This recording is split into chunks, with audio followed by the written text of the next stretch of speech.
ouve agora Portal Sudoeste Notícias, segunda edição. Tudo sobre os acontecimentos mais importantes você fica sabendo aqui. Portal Sudoeste Notícias, segunda edição.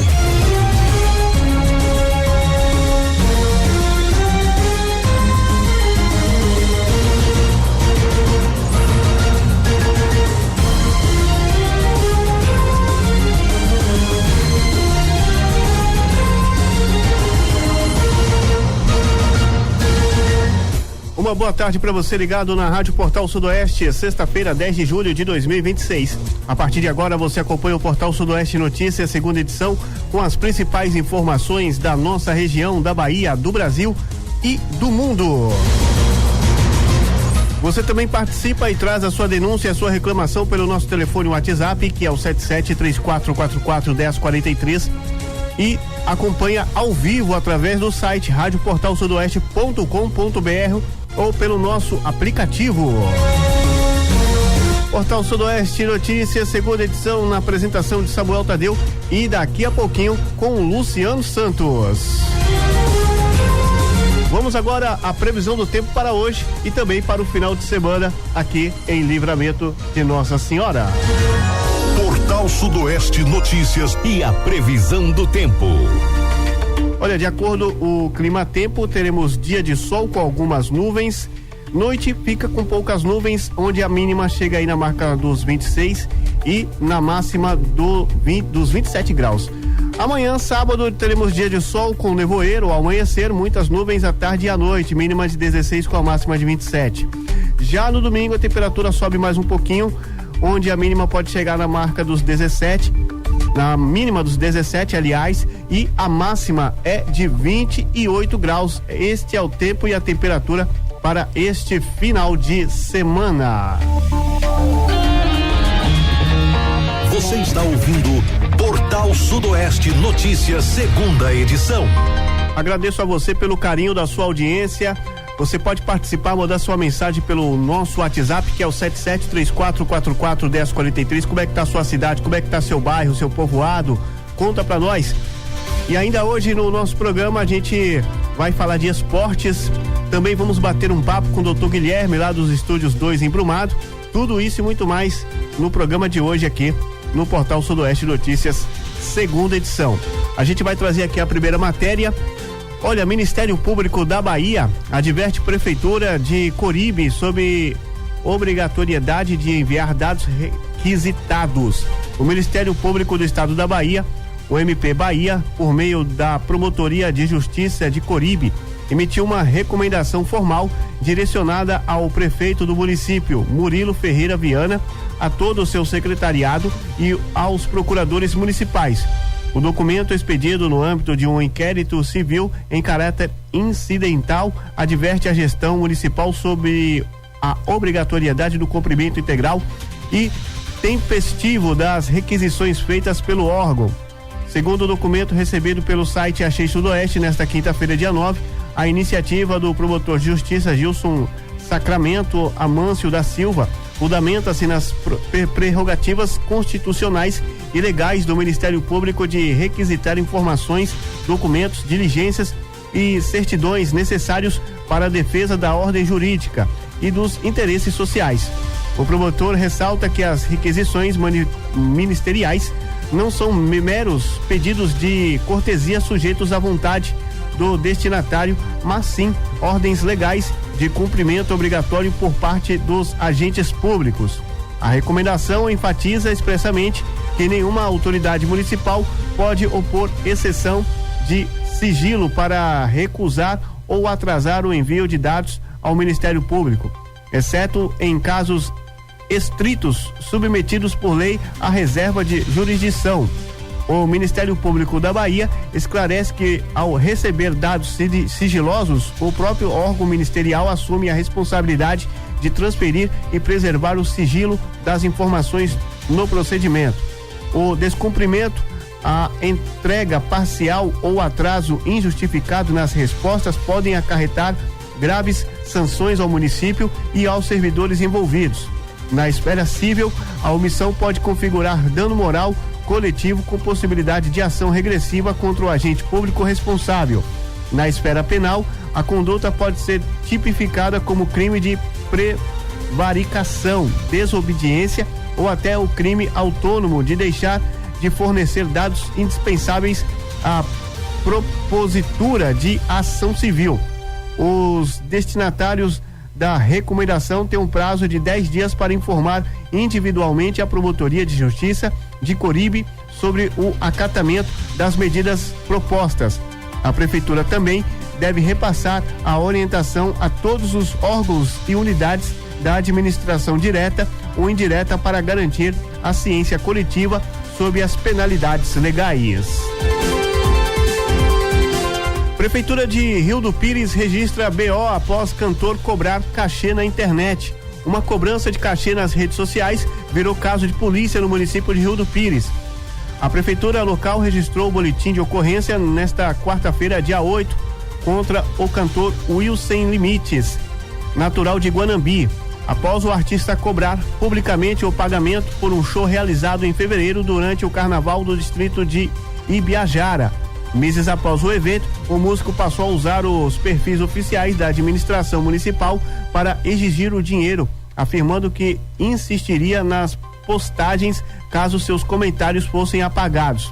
A reação da prefeitura foi imediata e o caso foi parar na Delegacia Territorial de Rio do Pires.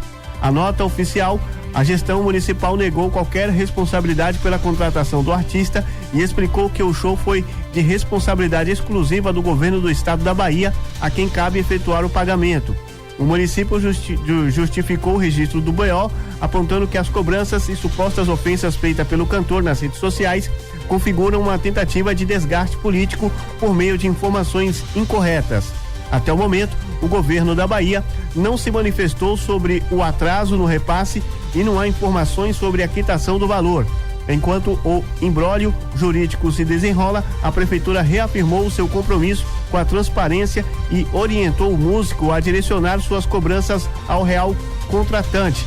Mas a polêmica continua repercutindo intensamente entre os moradores da região nas redes sociais.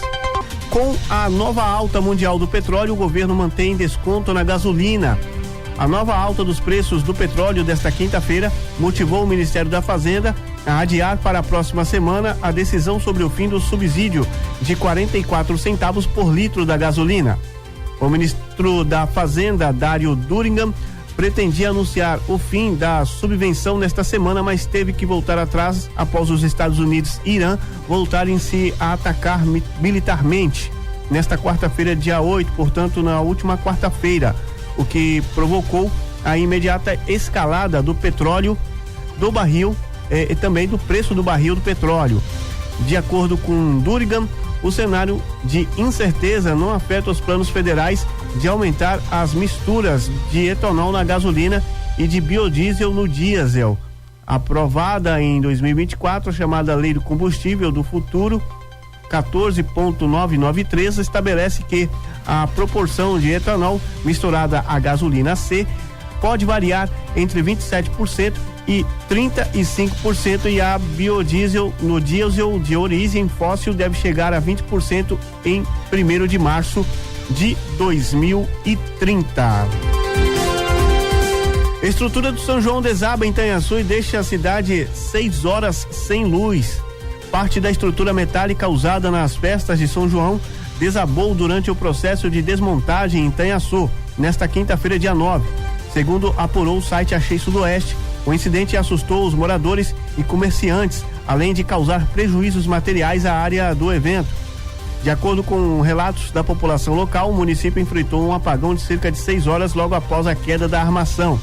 A estrutura de grande porte despencou sobre quiosques instalados na praça e atingiu diretamente um poste de energia elétrica que ficou inclinado com a força do impacto.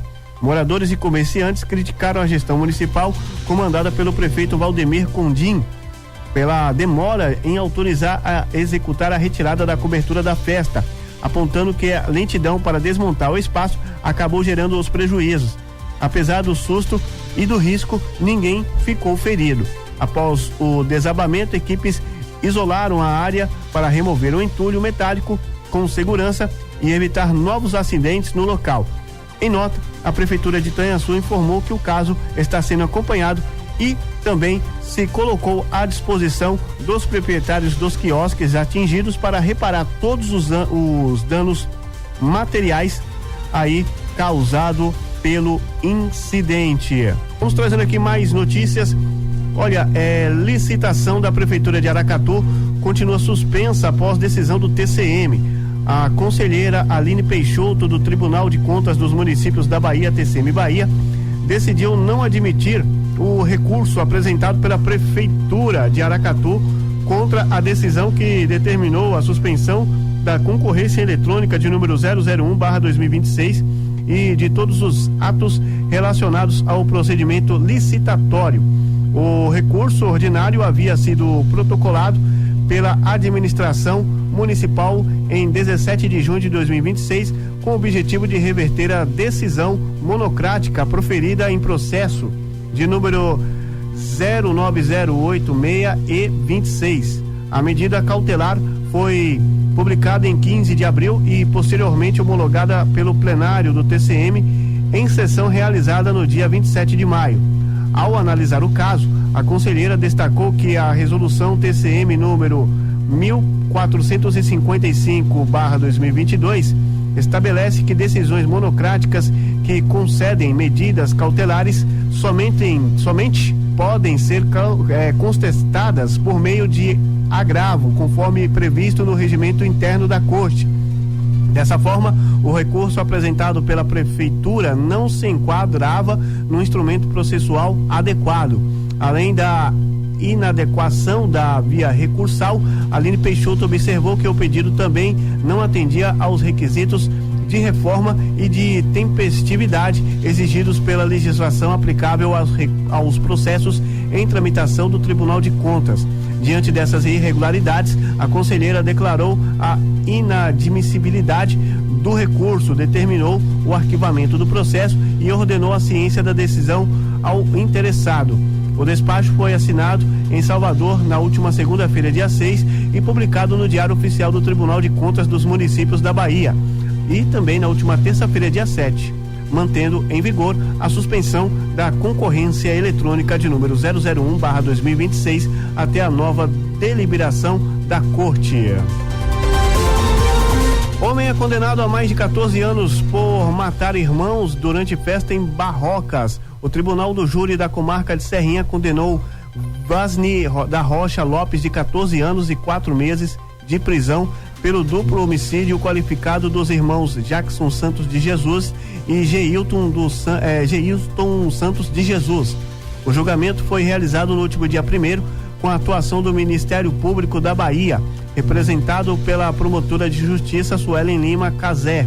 De acordo com a denúncia apresentada pelo Ministério Público da Bahia, o crime ocorreu por volta das 8 horas do dia 24 de junho de 2018, durante uma festa popular realizada no povoado de Rosário, na zona rural do município de Barrocas. As investigações apontaram que o duplo homicídio foi motivado por um desentendimento entre o réu e as vítimas, ocorrido dias antes em outro festejo realizado no povoado de Lagoa da Cruz. Conforme a acusação, Vasni compareceu ao evento armado com a intenção de matar os irmãos. Durante a festa, o acusado iniciou uma discussão com Jackson e Geilton Santos de Jesus e, em seguida, efetuou disparos de armas de fogo. Jackson morreu ainda no local, enquanto Geilton foi socorrido e encaminhado ao Hospital Geral de Clériston Andrade, em Feira de Santana, mas não resistiu aos ferimentos. Após a análise das provas apresentadas durante o julgamento, o Conselho de Sentença reconheceu a responsabilidade do réu pelo duplo homicídio qualificado, resultando na condenação a 14 anos e 4 meses de reclusão. O caso foi conduzido pelo Ministério Público da Bahia, que sustentou a acusação durante a sessão do Tribunal do Júri, culminando na condenação do acusado pelos assassinatos cometidos durante o festejo popular em Barrocas. O Ministério Público investiga a suspeita de fraude no abastecimento da frota de saúde de Ibitiara. O Ministério Público Federal instaurou um inquérito civil para apurar suspeitas de fraude e também de superfaturamento no abastecimento de veículos da Secretaria Municipal de Saúde de Ibitiara, na Chapada Diamantina. A investigação foi oficializada por meio da portaria publicada nesta quinta-feira, dia 9, no Diário Oficial. O procedimento é conduzido pelo Procurador da República, Fernando Zelada, e busca esclarecer possíveis irregularidades relacionadas à emissão de notas fiscais e também de combustíveis utilizados pela frota da saúde do município. De acordo com o Ministério Público Federal, a investigação teve início após o recebimento de uma denúncia encaminhada à Sala de Atendimento ao Cidadão.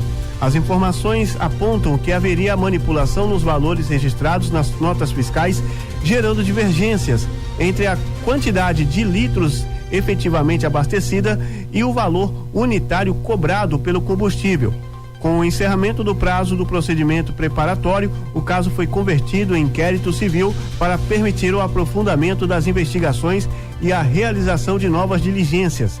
Segundo o Ministério Público Federal, a apuração pretende identificar a extensão de um eventual prejuízo aos cofres públicos, além de verificar a participação de possíveis envolvidos no suposto esquema de adulteração dos abastecimentos.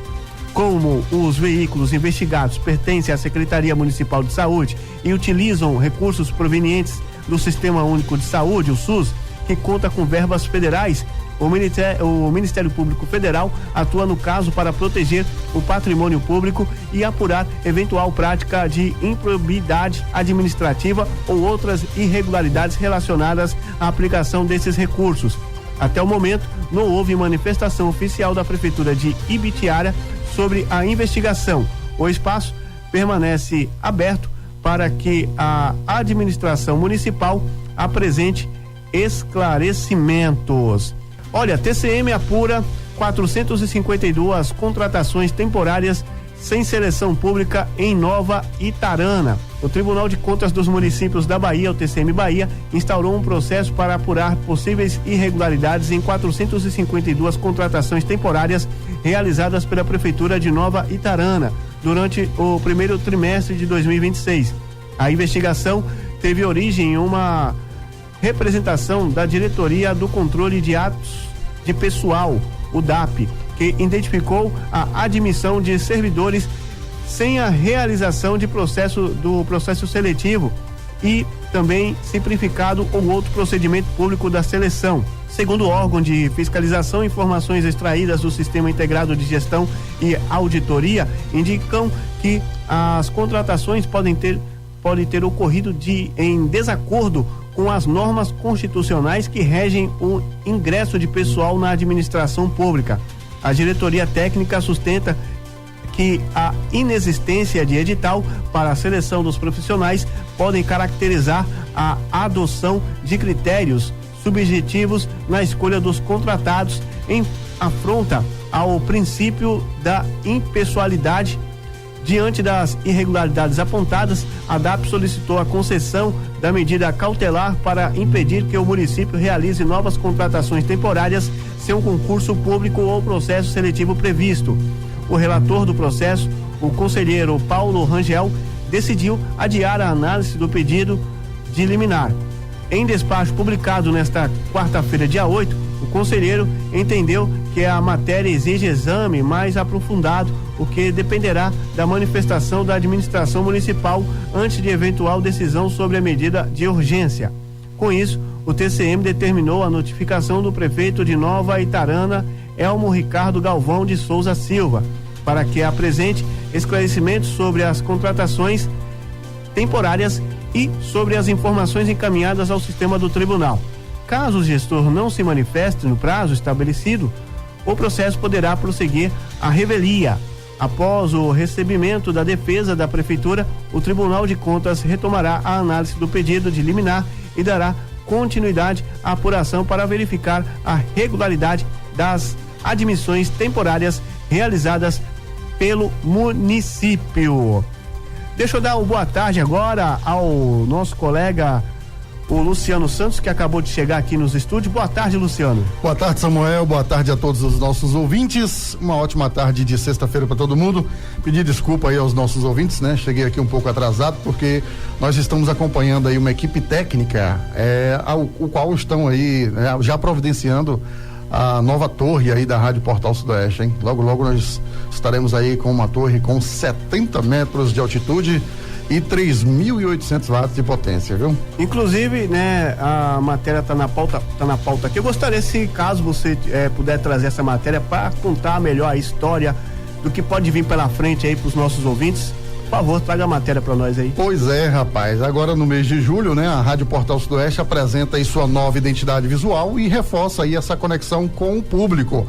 A Rádio Portal Sudoeste estreia neste mês de julho uma nova identidade visual, marcando aí uma nova fase da emissora. A mudança preserva a história construída ao longo dos anos, desde os tempos da Portal FM, mas apresenta uma marca renovada, mais moderna, vibrante e alinhada com a missão de informar e estar cada vez mais próximo dos ouvintes. A nova identidade traz cores mais suaves e uma linguagem visual contemporânea, refletindo aí atributos como humanidade, autenticidade, criatividade, companheirismo, popularidade e sintonia com a diversidade da região.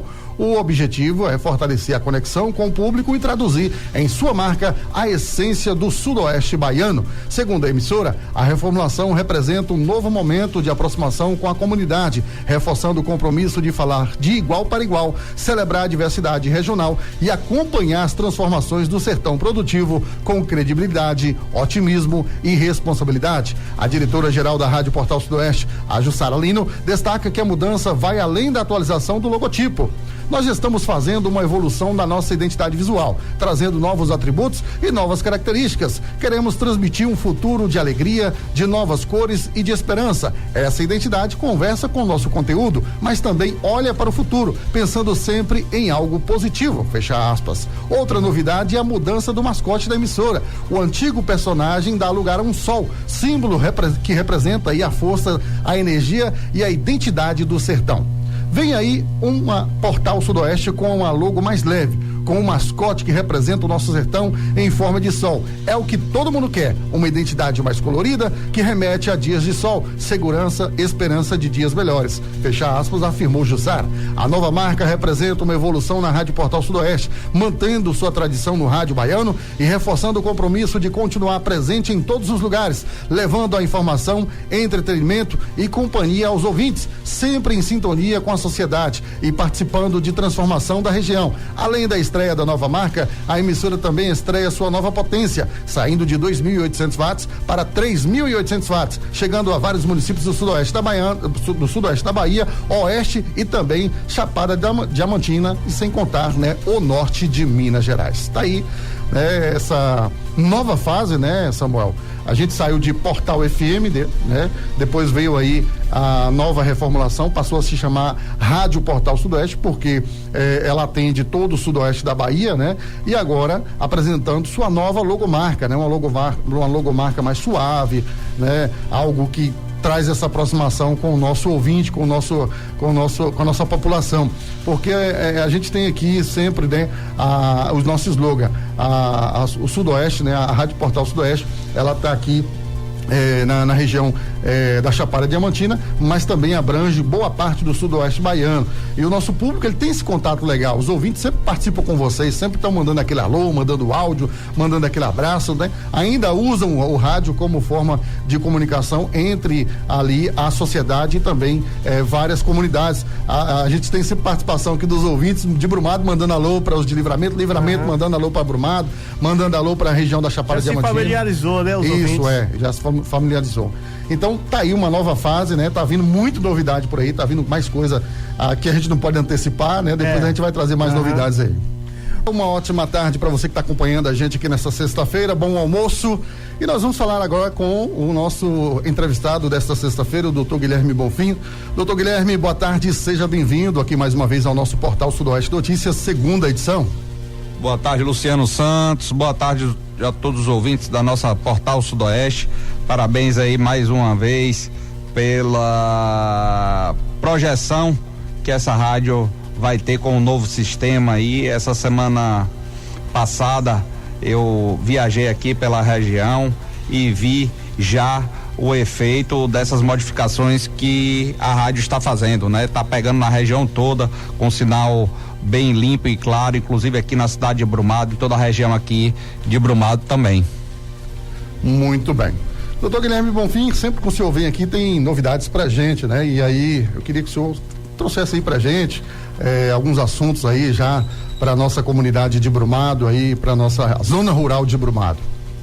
Luciano, o perfil do deputado Vitor Bonfim, do ex-deputado João Bonfim e do grupo político que a gente sempre fez parte, que é o grupo do nosso presidente Lula, do ex-governador Jacques Wagner, do ex-governador Rui Costa e agora do nosso governador Jerônimo, é um grupo que de fato traz as políticas públicas para quem mais precisa.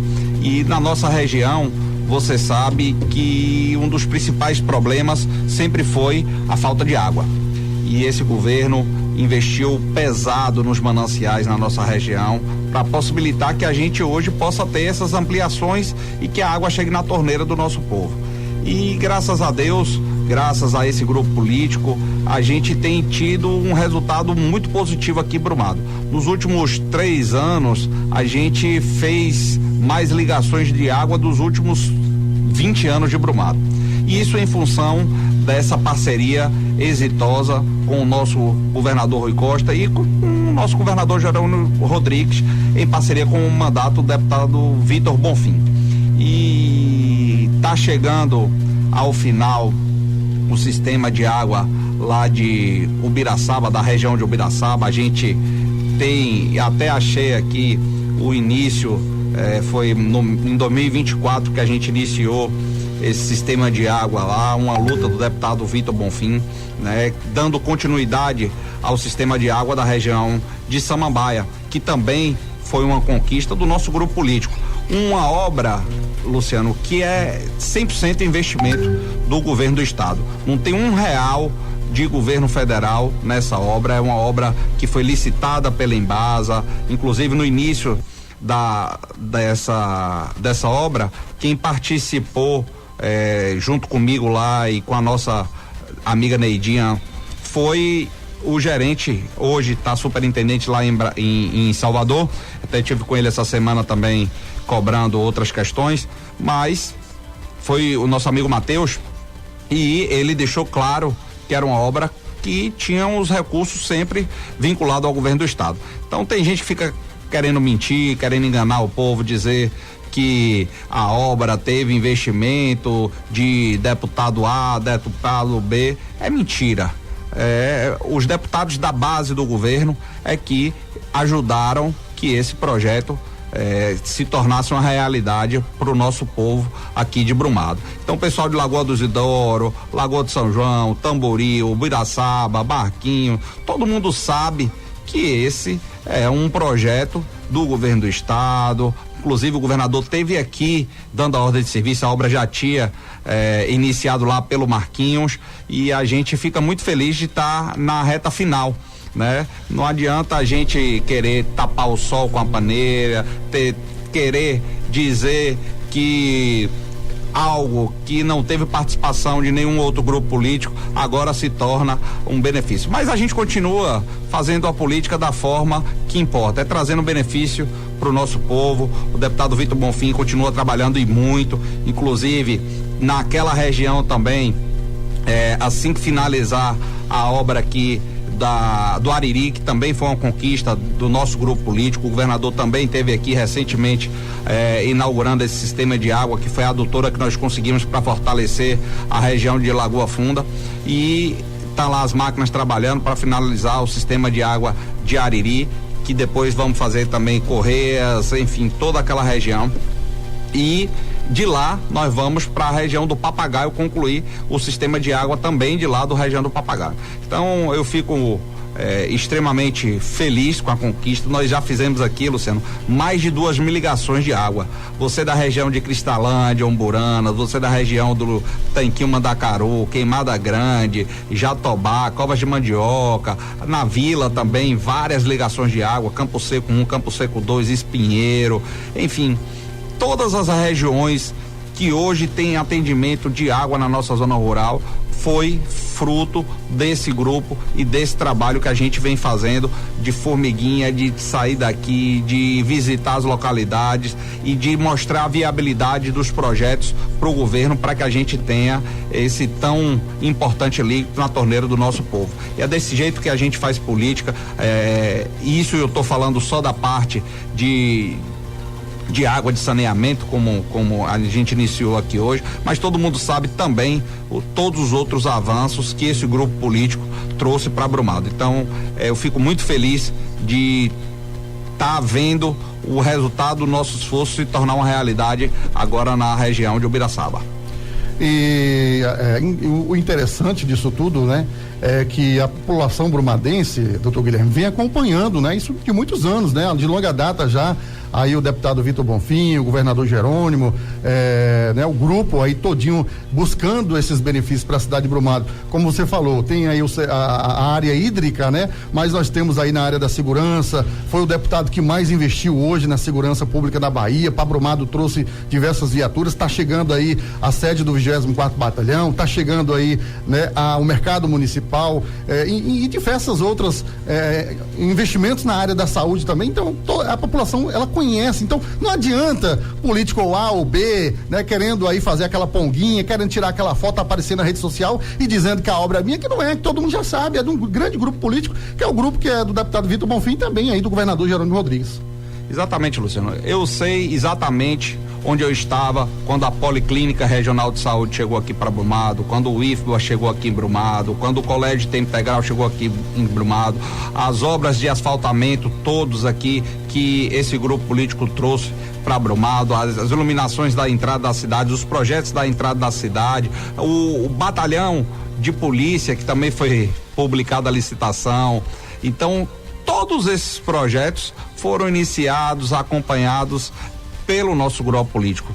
Teve ação direta do deputado Vitor Bonfim, de Guilherme Bonfim e de todo o nosso grupo político. E o povo de Brumado sabe disso. Enquanto a gente estava nesse campo defendendo esses grandes projetos, essas outras pessoas que estão querendo e comemorando esses resultados que o nosso grupo político trouxe para Brumado estavam do outro lado, torcendo para que não acontecesse, torcendo para que as coisas não chegassem para o nosso município, porque fazia uma política de quanto pior, melhor. Diferente do nosso grupo político, a gente trabalha para que os benefícios e as coisas cheguem para o nosso povo. A gente faz a política do bem, a política de trazer os benefícios, de torcer para que o nosso município cresça de verdade.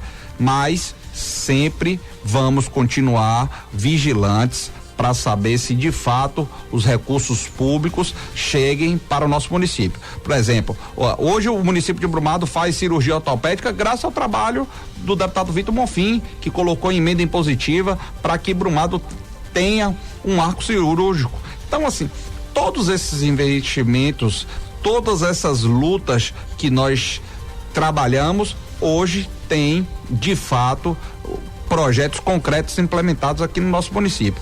Tá chegando Emoba, que também foi um pedido do deputado Vitor Bonfim, do nosso grupo político, né? Um investimento de mais de 6 milhões. As reformas todas que o nosso município tem feito aqui na parte de educação, na parte de saúde. Infelizmente, a parte da prefeitura não está sendo feita. Luciano, essa semana teve inclusive modificação na gestão. Foi exonerado o secretário de saúde, foi nomeado uma pessoa lá de Andaraí, se eu não me engano, e eu vinha cobrando do prefeito que fizesse alguma coisa pela saúde do nosso município. Não precisava ter demorado quase 2 anos. Muitas pessoas perderam a vida, muitas pessoas poderiam estar aqui conosco desfrutando das nossas relações e que, em função desse descaso que a saúde tem no nosso município, o prefeito, por birra, manteve essa gestão, cometendo todos esses erros. Tomara a Deus que essa nova gestora possa modificar essa situação caótica que a gente vive aqui. E há algum tempo atrás eu vi uma reportagem dizendo que o prefeito ia passar o raio-x numa clínica que eles fizeram intervenção, na clínica de hemodiálise. E eu, quando li aquilo, falei, meu Deus, tomara que eles façam um raio-x na saúde do próprio município. A quantidade de reclamação que a gente recebe, essa semana, por exemplo, teve por parte do nosso vereador Vadim Garricha uma denúncia importante lá na região de Lagoa Funda, e houve por parte dos vereadores da base do prefeito a intenção de negar a realidade, e tá aí nas redes sociais, todo mundo viu aquele absurdo que aconteceu lá em Lagoa Funda, né, com relação aos medicamentos. Então, Luciana, a gente fica triste e tomara que... Foi uma pena ele ter demorado 2 anos para ouvir a gente, quase. A gente vem batendo nessa questão da saúde, vem denunciando essa questão da saúde, a má condução da saúde no nosso município, que o responsável é o prefeito. Ele tem um secretário de saúde, mas o prefeito que não consegue perceber que um secretário tá deixando as pessoas morrerem, não tem atendimento, todo mundo falando na cidade de Brumado que a cidade, a saúde tá um caos, e ele não consegue enxergar isso, precisa demorar 2 anos para ele trocar a gestora. Agora, se não der as condições da gestora trabalhar, se não der os recursos para que a saúde funcione, também não vamos responsabilizar essa nova secretária de saúde, não, porque a culpa disso tudo é do prefeito, que não senta na prefeitura para resolver os problemas na saúde, na infraestrutura, na educação, como o nosso município vem enfrentando aqui. Muito bem, 12h58. Doutor Guilherme, nós localizamos aqui, né, um vídeo, aliás, foram 2 vídeos. Um vídeo, né, até o qual o senhor faz um convite para toda a comunidade lá de Ubiraçaba, né, e fala desta obra, né, hídrica que iria chegar naquela época lá para a população.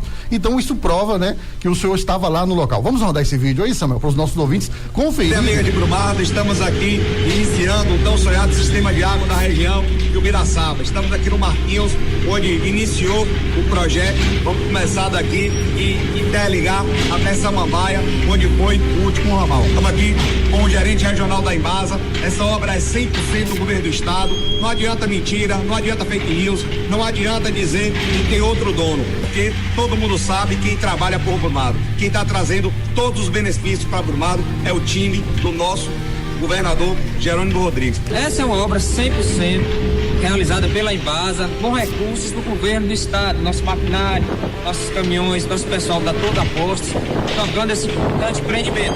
É a segunda etapa de uma primeira, que foi também a implantação da adutora de Samambaia, também realizada com recursos do governo do estado. Não adianta mentira dizer que teve outras pessoas que ajudaram nessa obra. Só quem trabalhou para que isso se tornasse realidade foi esse time aqui. Foi o time do deputado Vitor, foi o time do nosso governador Jerônimo, foi o time do nosso presidente Lula. Foi por isso que nós fizemos o L, foi porque nós acreditávamos nesse projeto e nós de verdade sabemos que o nosso povo tanto merecia um projeto como esse. Inclusive, para confirmar com os nossos ouvintes, o próprio governador Jerônimo, em entrevista, ele fala: olha, eu fui para Brumado, mas fui para o interior, fui para Ubiraçaba. Roda pra gente aí. Em Brumado, não fui na sede, eu fui em Ubiraçaba, distrito de Ubiraçaba. Olha que bacana, lá dentro.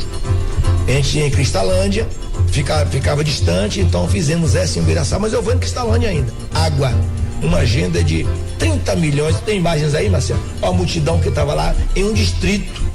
Isso um domingo de manhã, Geraldinho. Olha, passou as eleições, vamos trabalhar juntos. Deixa de lado as diferenças, né? Naquele momento ali, o importante era água para a comunidade, que Vitor, Guilherme lutaram. Tá aí o governador, o próprio governador falando, né? Quem foi o grupo que trouxe aí esta grande obra lá para a região de Ubiraçaba, doutor Guilherme?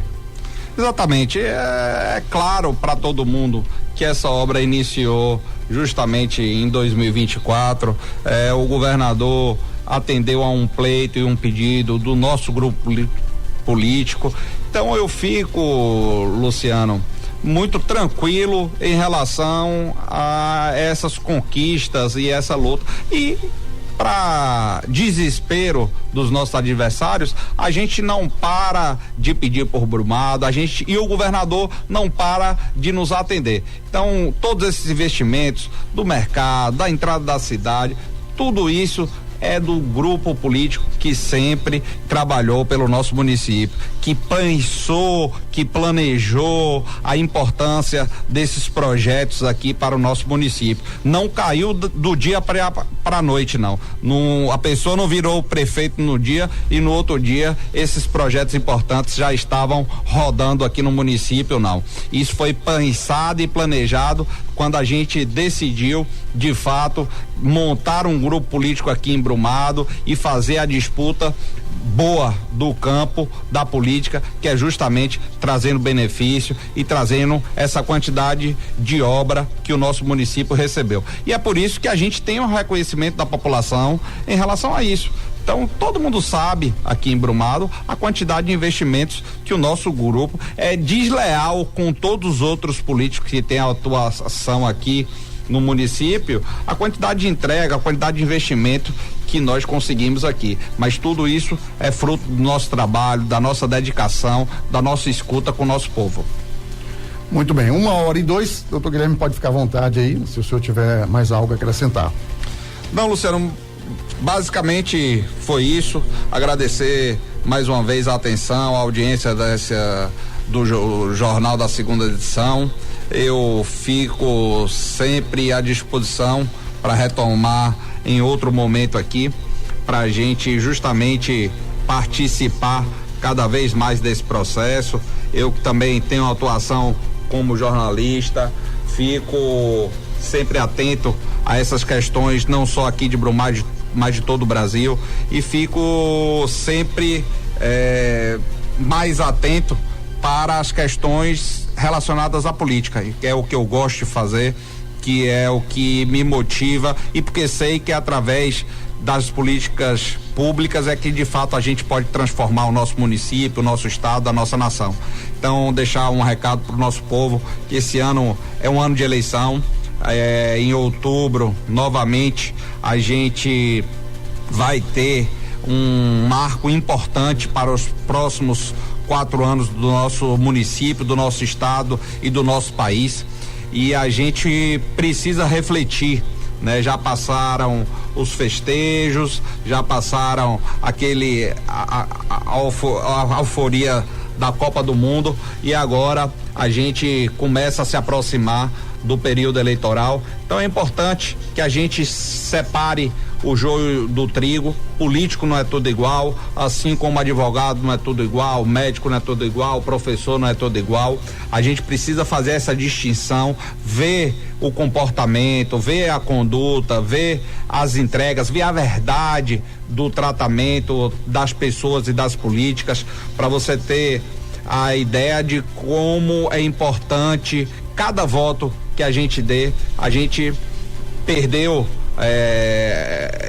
uma eleição aqui, uma diferença extremamente pequena no voto, por 210 votos, o resultado da nossa cidade seria outra, a saúde do nosso município seria outro, a educação do nosso município seria outra, o cuidado com o dinheiro público seria outro no nosso município. Mas a gente continua na luta, e para deputado federal, para deputado estadual, para governador, para presidente, para senador, a gente tem que ficar atento de escolher bem. É importante, e a gente tem que ter deputados que têm compromisso com o nosso município, que têm compromisso com a nossa região.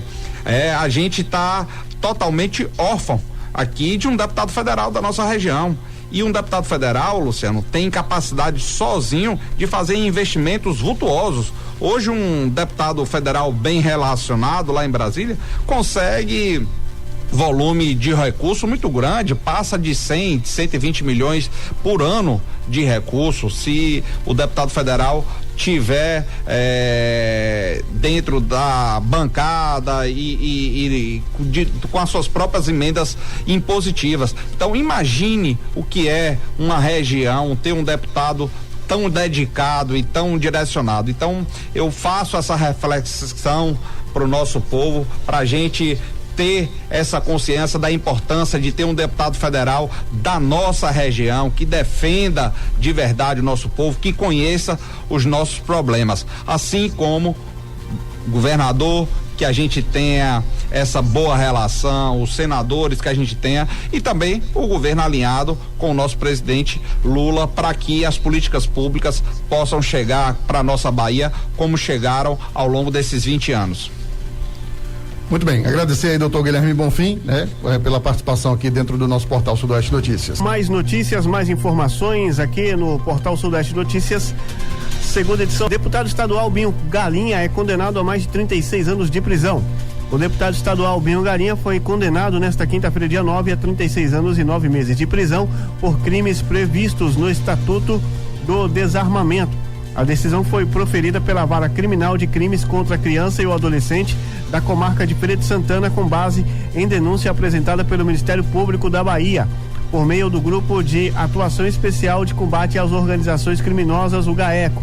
Além do parlamentar, também foram condenados Maiana Cerqueira da Silva, Thierry Figueiredo Silva, Jackson Macedo Araújo Júnior e Roque de Jesus Carvalho.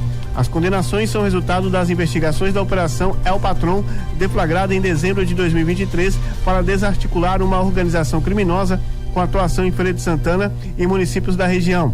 Segundo a sentença, Binho Galinha mantinha um arsenal distribuído em imóveis urbanos e rurais, em desacordo com a legislação. Durante o cumprimento de mandados da operação, foram apreendidos armas de fogo de uso permitido e restrito, munições, armamentos com numeração adulterada ou suprimida e equipamentos armazenados em locais não autorizados. A Justiça também reconheceu que o deputado permitiu ou facilitou o acesso de um adolescente à arma de fogo com base nas provas reunidas durante a investigação conduzida pelo GAECO. De acordo com a decisão, armas e munições foram encontradas em diferentes endereços ligados ao parlamentar. Em alguns casos, os armamentos apresentavam sinais identificados adulterados e estavam armazenados em locais diferentes dos informados aos órgãos da fiscalização. A esposa do deputado, Maiana Cerqueira da Silva, foi condenada a 3 anos e 6 meses de reclusão em regime inicial aberto, por manter e portar irregularmente uma pistola de uso restrito. Já Thierry Figueiredo Silva recebeu a pena de 7 anos e 9 meses de prisão em regime semiaberto. Os policiais militares Jackson Macedo Araújo Júnior, conhecido como Macaco, e Roque de Jesus Carvalho foram condenados a 6 anos e 9 meses e 4 anos e 4 meses de reclusão, respectivamente, podendo recorrer em liberdade. Olha, Pede Meia tem 14% das contas bancárias de beneficiários sem movimentação. Mais de 991 mil contas bancárias abertas para estudantes beneficiados pelo programa Pede Meia não foram movimentadas por eles até o fim de junho. O número representa 14% das cotas iniciadas pela Caixa Econômica Federal para pagar alunos pobres, com o objetivo de não abandonarem o ensino médio. Vitrine do governo do PT, né, o governo Lula, e aposta eleitoral, o Pede Meia prevê bolsas mensais e uma poupança para combater o abandono do ensino médio. Também há um valor extra para quem faz o Enem. Independentemente de o estudante movimentar ou não a conta, o MEC, o Ministério da Educação, segue depositando normalmente os valores. Parte dessas contas paradas é vinculada a adolescentes que dependem de consentimento dos responsáveis para fazer a movimentação. O Ministério diz que tem realizado aí uma força-tarefa para ativar esses registros e permitir o acesso e também aos recursos. O restante das contas sem movimentação é de adultos que também têm direito ao benefício. Até o ano passado, 2,7 milhões de contas abertas pela Caixa eram atribuídas ao menos de 18 anos. Isso representa 48% do total. O número de contas inclui beneficiários ativos e também quem já se formou no ensino médio. De abril a junho, a pasta conseguiu regularizar 571 mil contas, né, que estavam sem consentimento dos responsáveis. Segundo informações obtidas aí pela Folha de São Paulo, o trabalho é feito desde 2024, quando o programa foi iniciado. Naquele ano, de setembro a dezembro, 356 mil cotas tiveram acesso após né, a pasta conseguir aí autorização de adultos. O Pé de Meia começou com alunos do ensino médio regular de famílias beneficiadas pelo Bolsa Família. No mesmo ano, o programa foi ampliado para o EJA, né, que é a Educação de Jovens e Adultos, e todos do CadÚni, né, que é o Cadastro para Acesso a Programas Sociais, vinculado aí a um limite de renda. Os estudantes elegíveis são incluídos automaticamente no programa e uma conta bancária aberta pela Caixa, né, sem a necessidade do contato prévio com o beneficiário ou a família. Dados computados aí até 29 de junho mostram que foram abertas 7,1 milhões de contas bancárias. Dessas, 991 mil não tiveram a movimentação. O elevado volume de contas sem o consentimento, sobretudo no início do período letivo, é esperado em razão ao ingresso do programa dos estudantes do primeiro ano no ensino médio da rede pública, relata aí o documento do MEC, o qual o Folha teve acesso. A falta de movimentação nas contas também pode ser uma escolha dos beneficiários das famílias para ser usada como uma poupança, por exemplo, ao longo do ensino médio. Um estudante pode receber até R$9.200. E aí, né, tem aí, vamos entender um pouquinho aqui como é que funciona o pagamento, né, do programa para ensino médio. São 10 parcelas de R$200 por ano, né, sendo a primeira na matrícula e o restante caso o estudante mantenha aí a frequência de 80% das aulas. R$1.000 ao completar cada ano do ensino médio, R$200 ao participar dos 2 dias do Enem no terceiro ano do ensino médio e R$9.200 é o total que o estudante pode receber ao longo dos 3 anos do ensino médio. França confirma favoritismo, vence Marrocos e está na semifinal da Copa do Mundo. O melhor ataque da Copa do Mundo de 2026 entrou em campo para confirmar o protagonismo e o favoritismo projetados para o Mundial, com gols de Kylian Mbappé e Ousmane Dembélé. Todos os gols saíram no segundo tempo. A França venceu a seleção de Marrocos por 2-0 na tarde desta quinta-feira no MetLife Stadium, em Nova Jersey, e seguiu para sua terceira semifinal de Copa seguida.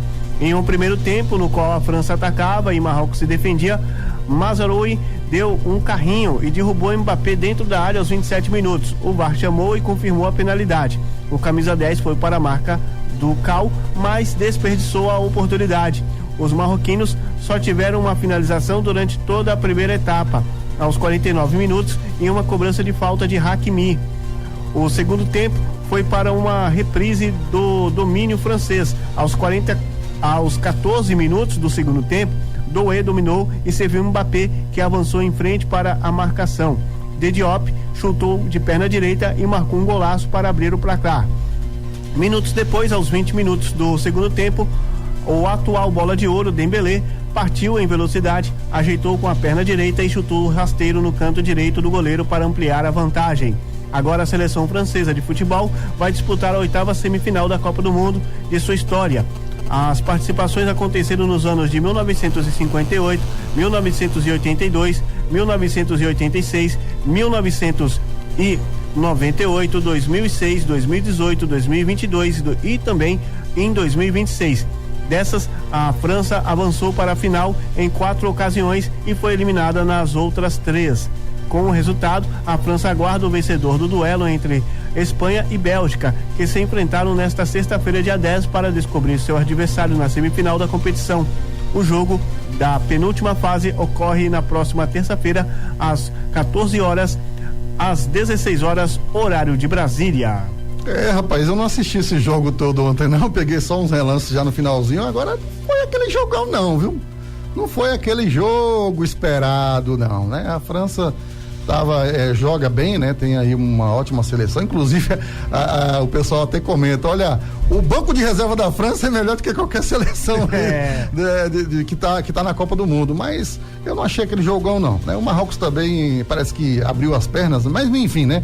Parece que tá tendo aí umas quartas de final, assim, bem sem graça, né? Não tá aquela coisa, aquele jogão todo, não. Nós temos aí um convite, né? Vai acontecer em Brumado, né? O Arraiá Solidário, viu? Esse Arraiá Solidário é um arraiá beneficente e quem vai falar conosco é o jornalista Gildásio, ele que faz esse convite aí para toda a população brumadense. Vamos ouvir. Boa tarde, meu amigo Luciano Santos, Samuel Tadeu. Esta rádio importante de nossa cidade, de Brumado, Rádio Portal Sudoeste 104,3 FM. Olha, nós estamos realizando aqui neste sábado Arraiá Solidário, dia 11 de julho de 2026. Então você está convidado a participar conosco. O Arraiá Solidário é um projeto realizado com fins solidários para angariar fundos, mas também nós estamos trazendo 3 bandas, são 6 horas de som. Além do Poventais, Serginho Cardoso, o Lorde Cabaré e o maestro Ranulfo Lima. Este último, inclusive, faz parte do Festival de Inverno da Bahia, o FIB. Sempre eles estão lá escalados para cantar num palco menor. Mas então são músicos de excelência e que estará aqui nesta noite de sábado, fazendo aí a alegria da turma, das pessoas. Né?